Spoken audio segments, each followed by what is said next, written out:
Hey everyone, welcome back to a new More Layers. I'm Seth Mariano. And I am Jordan Smith. And we've got a new format that we started last time. One big topic pretty much, and then a curious question. Get into more about that later. Mhm. So right now we're going to start with our big topic of the day, celebrity deaths. As you know, it's pretty much the tail end of the year 2022.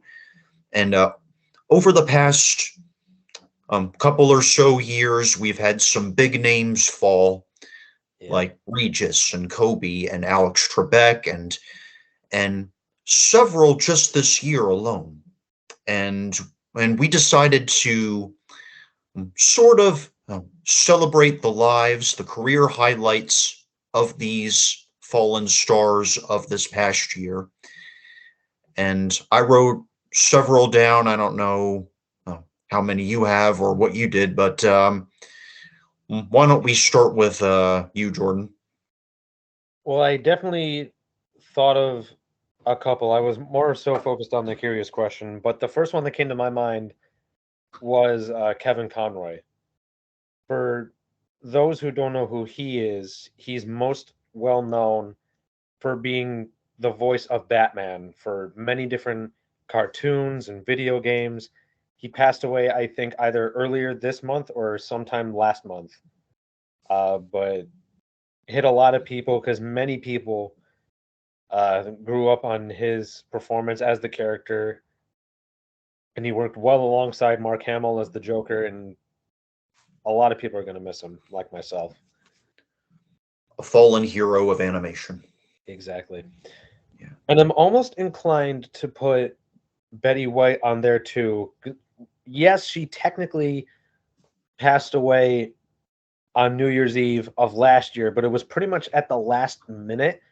So people didn't really get to absorb it before this year started. So I don't so know. yeah, we'll be a little loose with it. Okay. And I know that hit a lot of people, partly because she was beloved by so many. Um, but I know a lot of people were rooting for her to reach 100 years old because she was so close. She only missed it by like a couple weeks, I think. Uh, some magazines and other publishers of media had already made content celebrating her 100th birthday beforehand, but they released it early when they found out this happened. And then some people pointed out if you count the extra days that she lived in leap years, she True. technically would have been 100.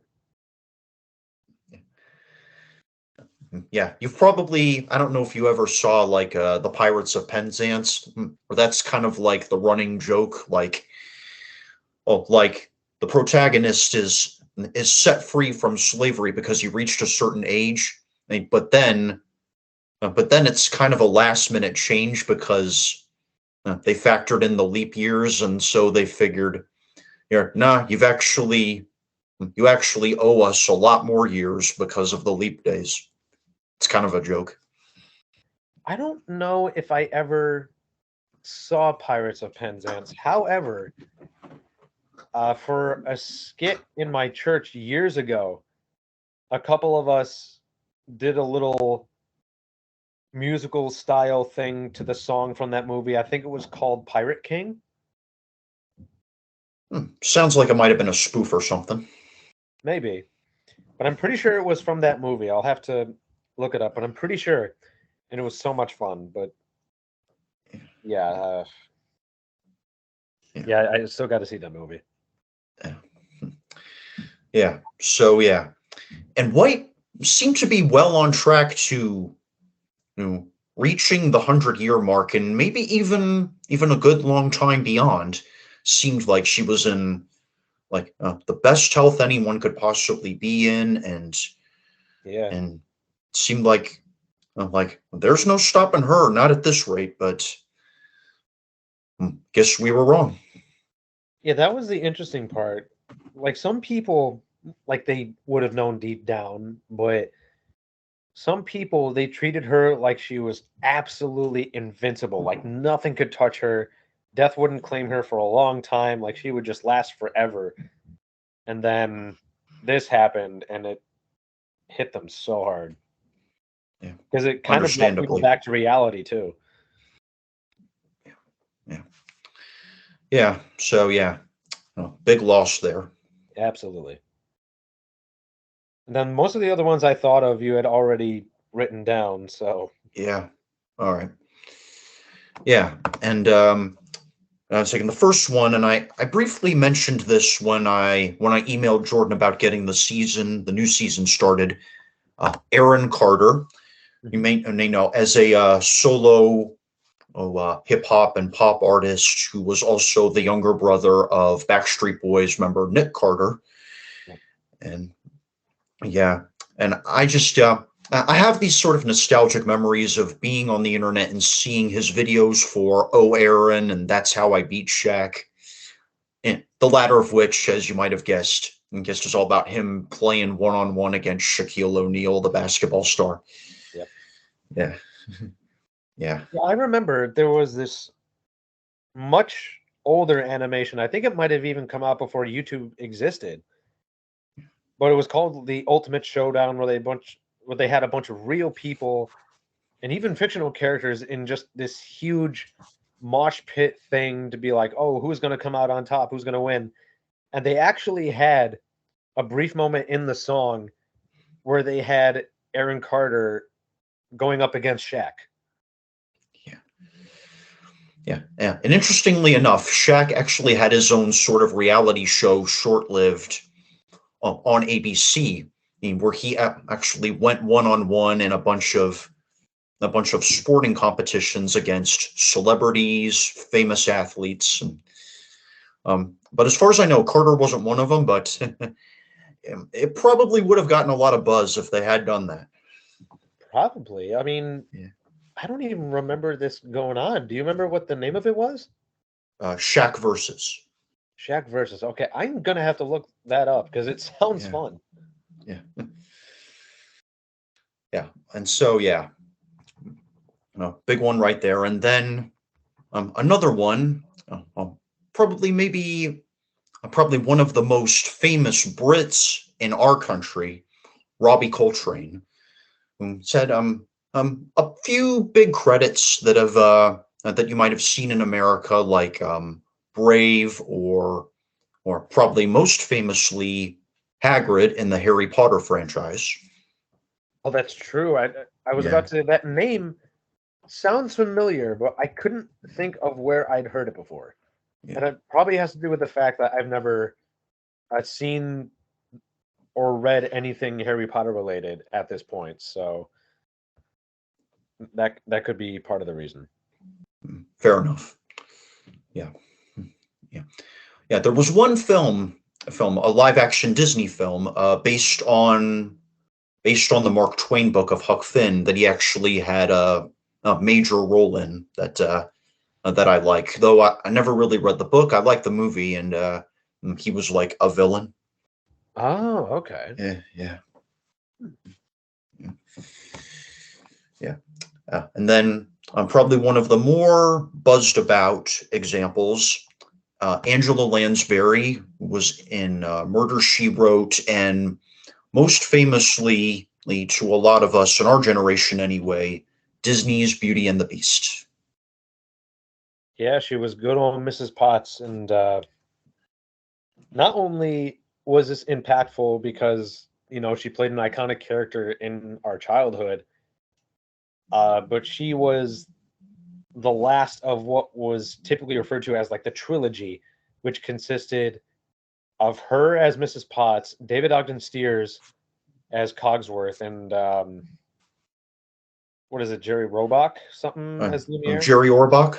Orbach. Okay, I couldn't remember how you Yeah, pronounce his yeah, last name, but yeah, those three would often be seen together in the film, so they were kind of seen as like a trio, or however you want to say it. And she was the last one to go because the other two already passed before her. So people started making artwork of the three characters reuniting, and it was really touching. Oh man, it's like a good amount of Disney voice actors been dropping like flies. Yeah, and she's done other Disney stuff too, I believe. I want Bed to say Knobs and she's Broomsticks. Yeah, Bed Knobs and Broomsticks was one. It was like a live action animation hybrid. right. Yeah. She played a role in Mary Poppins Returns, right? As like a balloon Um, lady. I don't know. I didn't see that in any credit or anything. I didn't even see the film actually. I was about to say I haven't seen it either, but I could have sworn there was a clip where she was featured sitting on a bench or something. I'll have to Oh, double check that. sure. Um, yeah. Yeah. Another one from uh, maybe not as prevalent in my childhood, but nonetheless a part of it. I mean, one of the stars of Paramount's Grease movie, Olivia Newton-John, the female lead in Grease. Yeah, I've seen Grease before, so I definitely knew who she was. Very much an iconic performance. I know that even if people didn't know who she was, there was a good chance somebody knew who John Travolta was. And after she passed, he paid a very nice tribute to her. So hopefully, through that, people may have been like, "Oh, let me check this out," and then they would know who she is, and they would also miss her as much as anybody who'd seen Grease or her other stuff before. Yeah, you could argue that movie really put her on the American map, and while she may have had some considerable success in music even prior, this one probably arguably made her a legend. Oh yeah, it's definitely one where people would recognize her Yeah, for sure. yeah, yeah. And this is one we've talked about on the show before. James Caan, star of The Godfather and Elf, and the film adaptation of Stephen King's Misery. But Elf, we probably know him best for if we're like in a certain age range. I was about to say I definitely associate that role with him, Yeah, or rather remember him for that role more than others because that's the one I kind of grew up on. Uh, and of course, I loved his portrayal of the character in that movie. And I didn't think about him too much outside of that performance, maybe because I hadn't seen him in too many other things. But when I heard he passed away, it's like, oh man, now I'm gonna look at this movie. And while his performance is still gonna be funny, there's still gonna be that little ping in the back of my mind where it's like, now he's gone. But I'm still gonna remember him for that. yeah.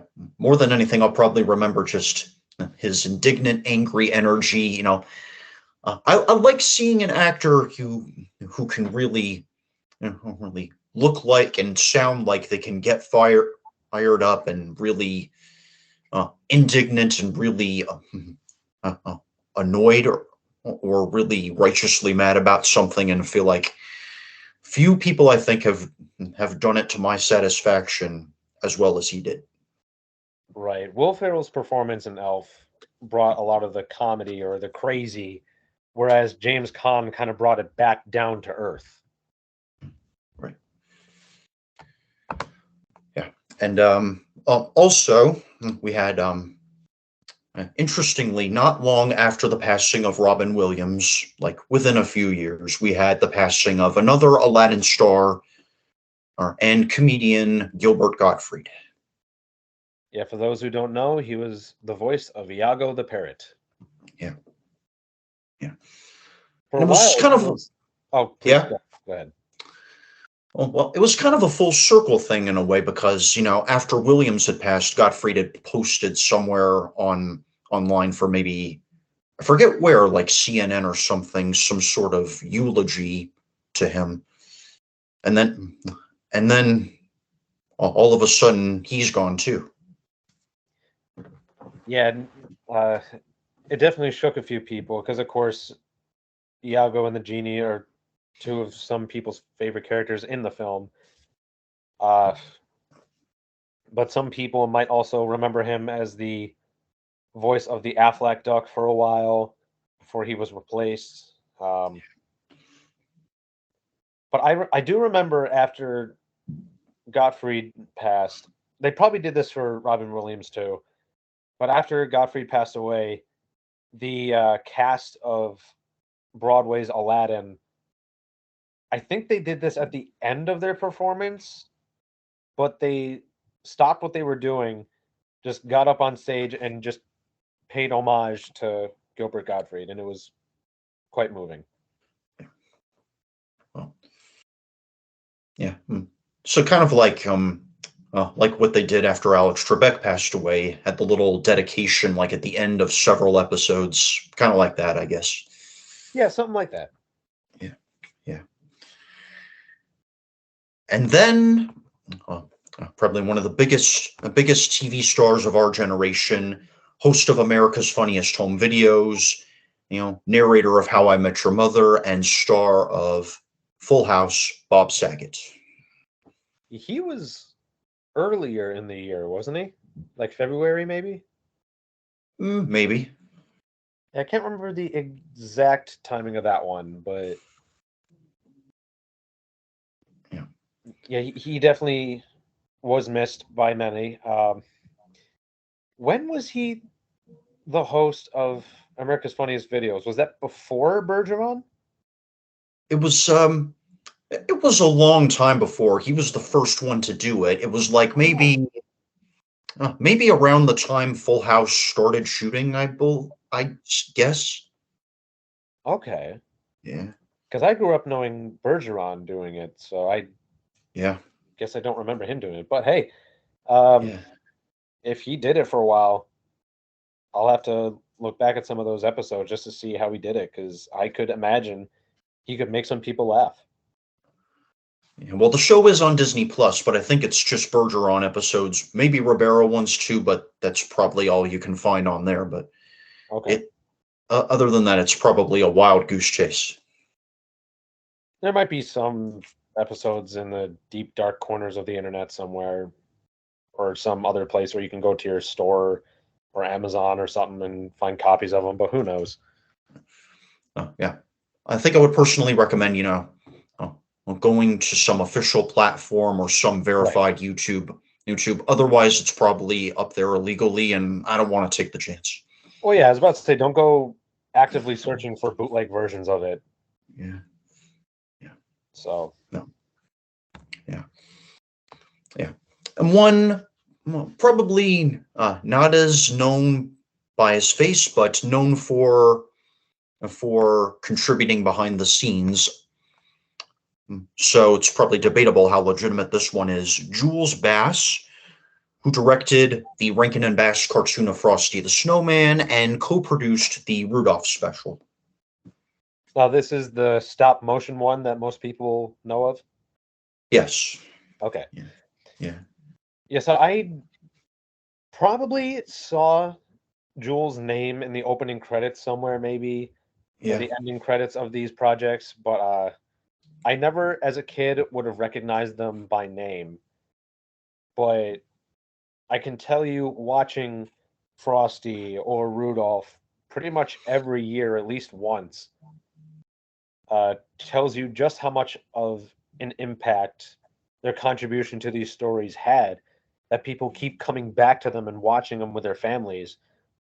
So to have somebody who created those stories pass away, like, we'll definitely miss them, but their legacy can be carried on through the stories that they told.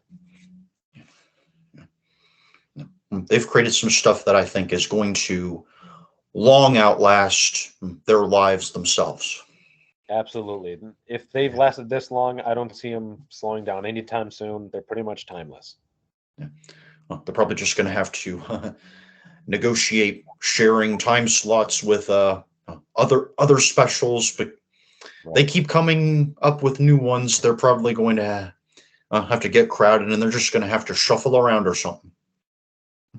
I mean, there are more and more that come out every year. God knows how many Hallmark Christmas movies there are at this point. Uh, but in terms of iconic Christmas specials that I know people come back to every year, there's only a select handful that I can think of right off the bat, like these two, Frosty and Rudolph. I know people will often watch both the animated version and Jim Carrey's version of The Grinch. Charlie Brown is always a big one. Santa Claus is Coming to Town is a big one for a few people, especially since it was in a similar animation style to Rudolph. And I think there's a few others, but those are the ones that stand out to me. Yeah, there's some of that have well, some have maybe not gotten as good reception, maybe overstayed their welcome a little bit, or been quickly forgotten, and some have endured for decades, and people keep coming back again and again. It's but you never know. Right. And maybe some of the Hallmark Christmas movies, some people will remember, especially if it's one they really like. But I think the reason why I don't see them talked about much aside from around Christmas time is because so many of them follow a similar story or plot line. For example, there's usually a person who is like your average Joe or whatever, and they have a decent life. Sometimes it might not be as decent. They'll come across somebody that they instantly fall in love with. There's usually some attraction that builds, someone gets in the way, there's a split up, they get back together. But if they created more unique stories, there might be ones that stood out more. But yeah, they don't. Uh, they blend too much together for a lot of people. But I guess if a lot of people are happy with them, it's Oh harmless. yeah, people still watch them, but I don't see them on the same pedestal as some of these other ones like Frosty, Rudolph, or any of those other ones that I listed. Yeah, they're very like by the numbers and not really up there with quality, in your opinion, but which I would probably agree with. Right. I mean, there's one that might change that. We'll see. And the only reason why I say that is because while it may end up following a similar storyline, it involves a couple people that a lot of people our age kind of grew up with. It's I forget what the girl's name is, but the guy's name is Corbin Blue, and they were both prominent characters in the High School Musical films. So if people see them in a Christmas movie, that might help it stand out more because people know who they are. Like, is it was it Monique Coleman? Was it the female that was with her? Was like he got romantically paired with her, like in fictionally in the series. Yeah, So was that her? that sounds right. Yeah. Yeah. Yeah. Okay. I think that should do it for the big discussion topic. And now, why don't we move on to our little curious question? And today we're discussing, if you were married today, what songs would you want on the reception playlist? And I'll let you run through yours first if you want. All right. I kind of went a little overboard maybe. I ended up coming up with two separate categories, and what I mean by that is I had 5 or 6 that would be slow dancing type of songs, and then about 5 that I consider party songs where people can get up and really get energetic, start dancing to happy stuff instead of just kind of swaying back and forth. So, like slow dance, like sort of personal, more intimate, just for you and the bride. Yeah, something along that line. Okay. Or just everybody who has a partner dancing with them, that sort of thing. Oh, Uh, okay. in terms of the slow dancing ones, and this is one of the songs I thought of for a possible first dance song if I ever did get married. It is called At the Beginning. It's sung by, I believe, Donna Lewis and Richard Marx. If you don't recognize those names, if you've seen the movie Anastasia, they play that song at the end during the credits, and it's a very touching song. Kind of talks about how they these two people that meet and fall in love with each other, they want to start at the beginning with each other and just go through life every step of the way side by side. Yeah, actually, a the high school I attended in our area is actually planning to put on a production of the Anastasia live musical in, I think, February, Okay. and we have maybe like a couple of volunteer performers from our theater group who are probably going to be in it. Okay. So, yeah. Can't wait to see that.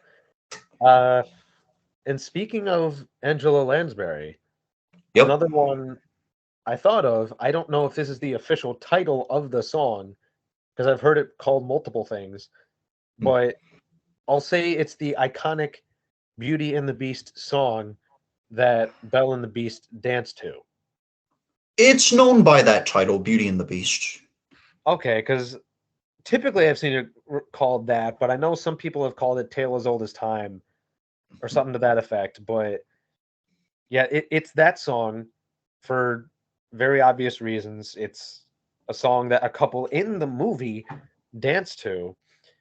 Um, and if for some reason the Angela Lansbury one wasn't available, um, I would still settle for the one from the live action one that was sung by John Legend and Ariana Grande. Yeah. All right. For hmm? Not just saying, all right. Okay. For my next one, this might be a little less familiar for Hmm. people, but it's a song called Fight for You by a musical duo that goes by Grayson Reed. I don't even know who these people are for the most part. I think it's really the only song I've listened to from them. But I remember I was driving home or somewhere with, I think it was my sister, and she introduced me to this song while we were driving, and I felt through the lyrics how much the two people singing really wanted to keep their relationship alive because they would acknowledge, yeah, there are struggles, but through all of them, I want to fight to keep us together. And it was a very slow, very peaceful, very heartwarming type of melody, and the lyrics certainly helped. It's like I could definitely see dancing with my wife to that song. There's some relationships, they're all going to have their problems if they go on long enough, but there are some that I think are worth fighting for, and I think and I was thinking just like Shrek 2, or maybe the whole franchise for that matter, possibly like, give that message of fighting persistently Yep, for love, and yeah, so absolutely. I mean, the first Shrek movie, pretty much don't judge a book by its cover. Shrek 2 has Shrek going to extreme lengths to make Fiona happy and just to keep the relationship strong. I don't remember too much from the third one because I don't think it focused too much on their relationship, especially since a good chunk of the movie they weren't even in the same scenes. But they still had their moments, and I never saw the fourth one. But from what I understand, Shrek makes a deal that ultimately results in him being never born. So he would have seen what it would have been like if he never saved Fiona from the castle. Uh, Yeah. I'm pretty sure they reconcile by the end, and maybe they have a squabble or two. Well, yeah, especially in the first two films, you can tell just how much they want to stay together despite all the hardships that they have. Yeah. Yeah. That's love to me right there. Absolutely. Yeah. Uh, and then the next one I had for this category, it's a song called From the Ground Up. And usually when I think of this song, I think of the performance done by Caleb and Kelsey. I think it gets the sense of love across a little bit more, and there's just so much passion behind it. It's so beautiful to listen to. Is that the one that goes like, "We built this love from the ground up," like that kind of thing? Yeah, it's like, and we'll build this love from the ground up. Because if so, I have heard that myself. You might have, and if you have that lyric down, then yeah, I would say you have. Yeah. Um, and I know there's multiple versions. Personally, I like this one most, but it covers the idea that we'll start from the very beginning, and we'll start at the very beginning, and then we'll slowly build the relationship, make it stronger, make it more powerful, let people know just how much we mean to each other. And eventually, many decades later, we'll still have this passion. Yeah. There's a talk in the book of Revelation at the end of the Bible where Jesus talks about, well, at some point, your relationship with me has kind of taken a slope downward, and so what I want you to do is to go back to the beginning, well, when it was fresh and it was on fire, uh, uh, and that'll get it back on track. Basically, is kind of what he's saying. That definitely is a powerful thing. I'm gonna have to remember that one Yeah. because yeah, my relationship with God, while still good, it definitely has had its fair share of downward slopes. So I gotta really dedicate more time to building it back up. So I will keep that in mind. Yeah. That's just something that came to my mind just now. And I'm glad it did. Yeah. Yeah. So what else you got? So the last one I had for the slow dancing is one that might be a bit more familiar Hmm. to people, especially with our generation. It's the song from the movie Tangled called I See the Light. Which is probably my favorite Disney song of all. Really? Yeah, absolutely. Well, I can definitely see why. Yeah. Um,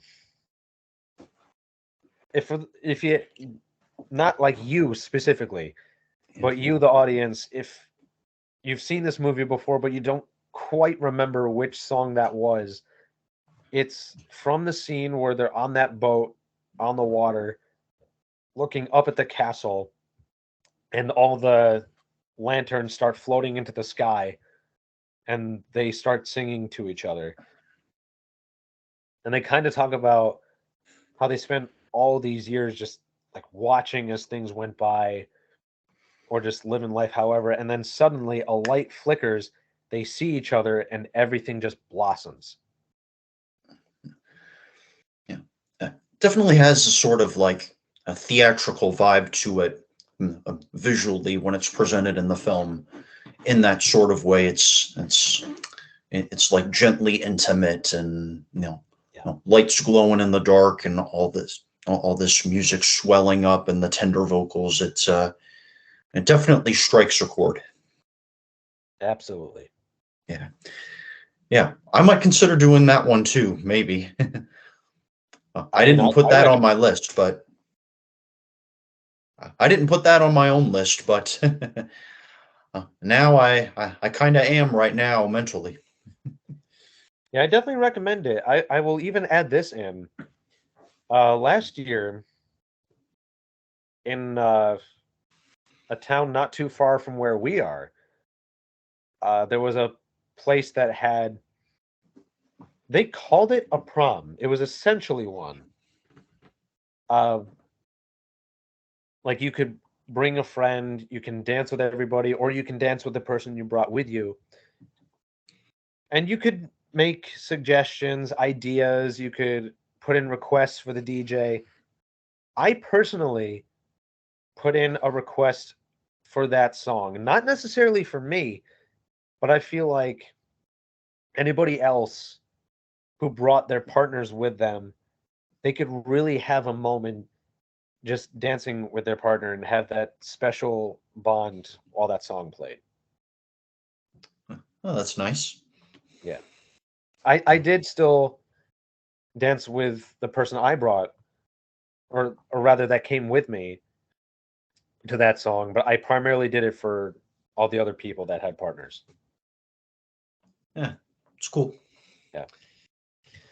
So for my party songs, All right. I would imagine most people will recognize most of, if not all of these. The first one was Cotton Eye Joe. Right. This is kind of like a faster, goofy Western style song, but if you go to some big party or big dancing event, chances are this song will be played at some point. Yeah. Oh, there is a good chance. Like the past couple, like a couple of the past like DJ'd events I've been to, and they've pretty much involved Artists Unlimited cast members. Yeah. Like our reunion and our post show party this year, I believe, might have both used this. I'm pretty sure they did, and I think they even played it today at the Christmas party that we went to. Well, well, I wasn't there for like the last half hour of it, and but so I might have missed it, but Okay. I'll take your word for it. Right, so there is definitely that one. The next one I wrote down was Walk the Moons, Shut Up and Dance. The title Oh. alone might make it sound a little rough, But but if you know the context of it, though, yeah, exactly. There's even lyrics that go, "She took my arm, I don't know how it happened. We took the floor and she said, 'Don't you dare look back. Keep your eyes on me, dance with me,' that sort of thing." Um, so not only do I feel like it's a good party song for the entire room to dance to, but it still has that romantic tone kind of sprinkled in a little bit. It's like, oh, someone wants to dance with you, so why not go and do it? I'm like, yeah, yeah, yeah. If someone wants to do it with me, generally that much, I will be happy to oblige. There you go. Yeah, Sometimes that's all you need. yeah. All right, what else you got? The next one I got is Saturday Night Fever's Staying Alive. Right. This you might recognize this as the song on the scene of which has been spoofed in countless films since like Pimpin' Down the Street. Or anytime, just about anytime thinks about disco, pop, this song's in your head.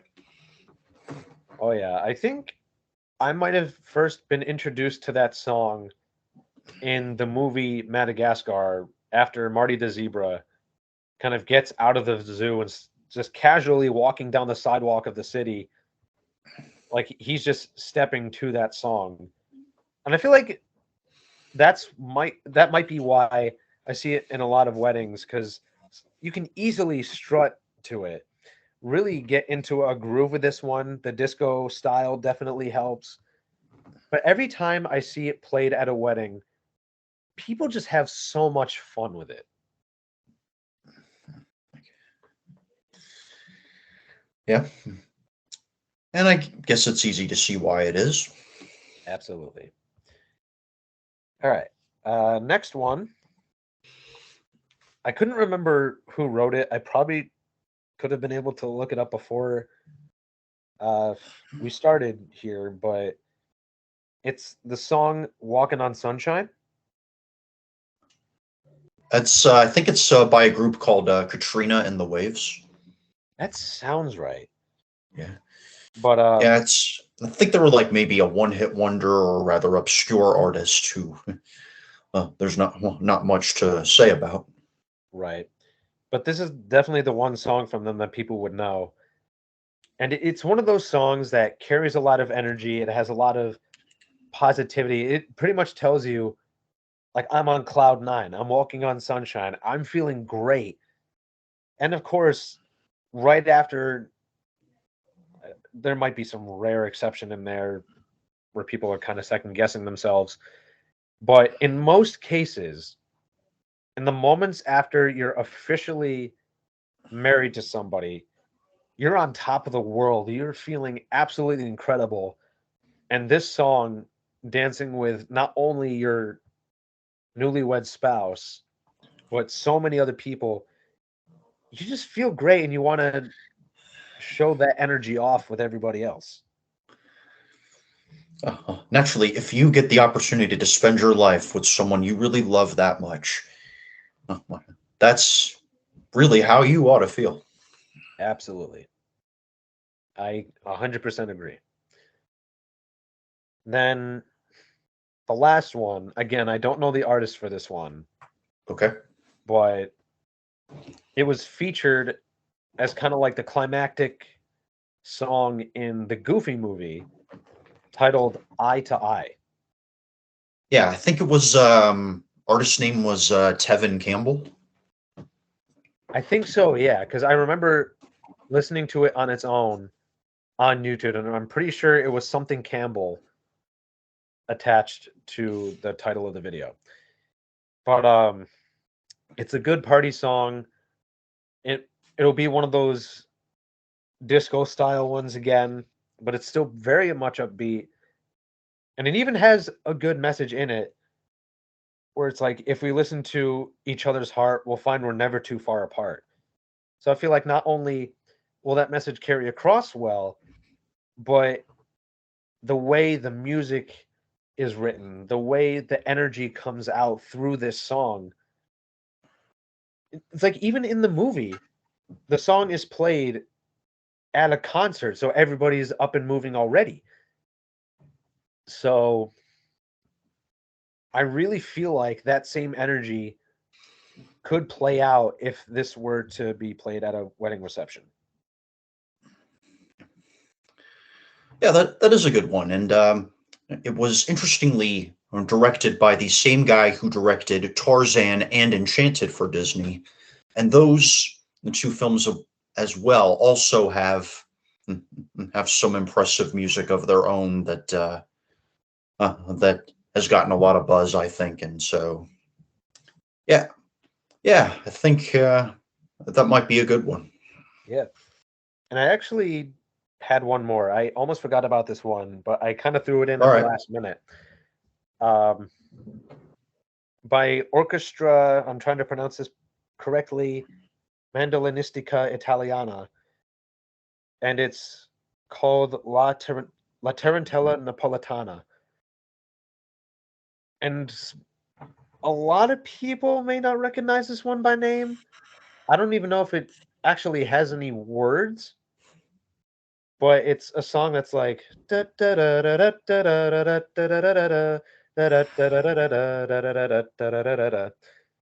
it has a similar melody throughout. But I had a small handful of reasons for this one. Uh, as you might have been able to guess by the name of the people behind the song, it is an Italian song, and there's a bit of Italian in my family, so I feel like that could help reflect that. Um, it was played at my sister's wedding, and it's kind of one of those songs. I don't know how to describe it aside from saying this, but it's one of those songs where you could have people kind of linked up in a circle and kind of running sideways around that circle to the beat of the song. It's just one of those ones that makes people get up and move. kind of come together and just have fun.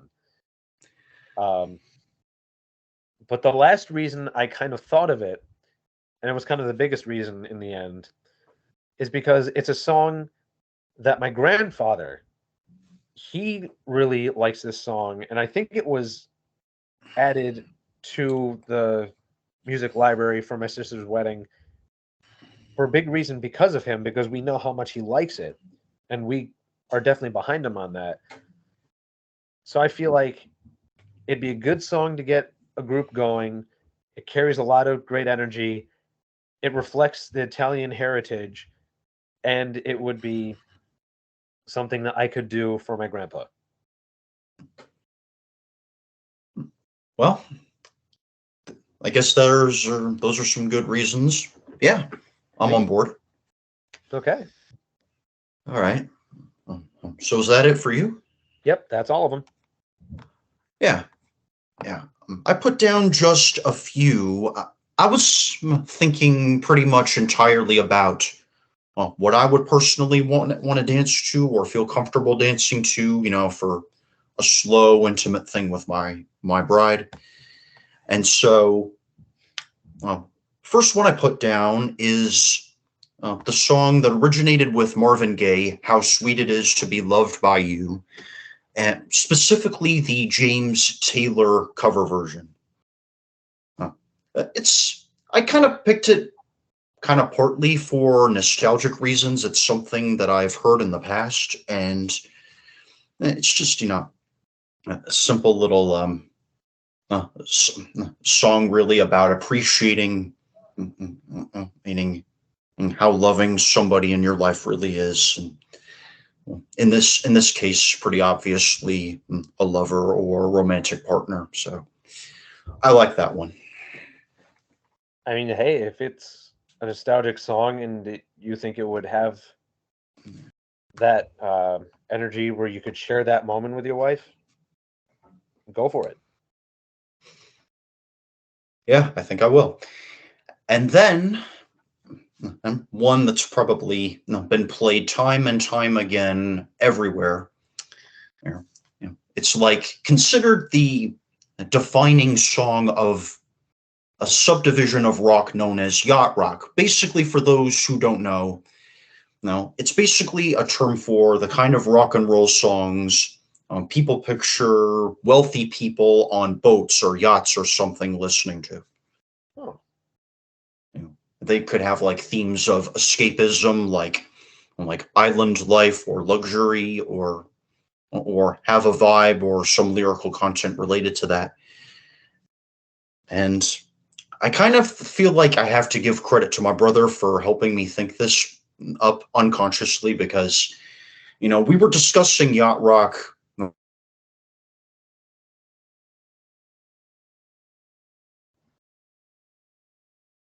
where they discussed it in more length. Anyway, in I any way, yeah. I was about to say I hadn't heard of that one, but I'll definitely be looking that up afterwards. Yeah. Like the podcast? No, just the song in general. Yeah. Yeah. Which, as you know, I haven't named yet. It's Sailing by Christopher Cross. Right. And you've probably heard it like in advertising or in little snippets of TV or film here and there. I don't know if I would do like the original or the cover by Avant that I mentioned in my notes here.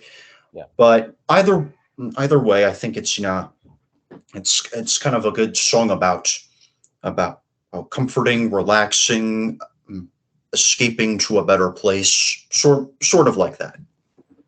Gotcha. Okay. Yeah, yeah, yeah. And then this was another one of those yacht rock songs that same sort of interaction brought to my mind, and and I hadn't known about it before. A Fleetwood Mac song called "Everywhere." There, just kind of a bit, it's pretty simple concept of wanting, wanting to be close to somebody so much, that kind of thing. If you look up the lyrics and you hear it, Okay. yeah.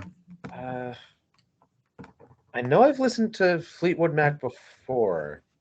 Trying to remember if I've listened to that one. Yeah, well, one of the songs that I did my first year of Artists Unlimited, something that they require of everybody to do before they start doing the shows is do at least one of the Voices Unlimited concerts they do. And so I did that.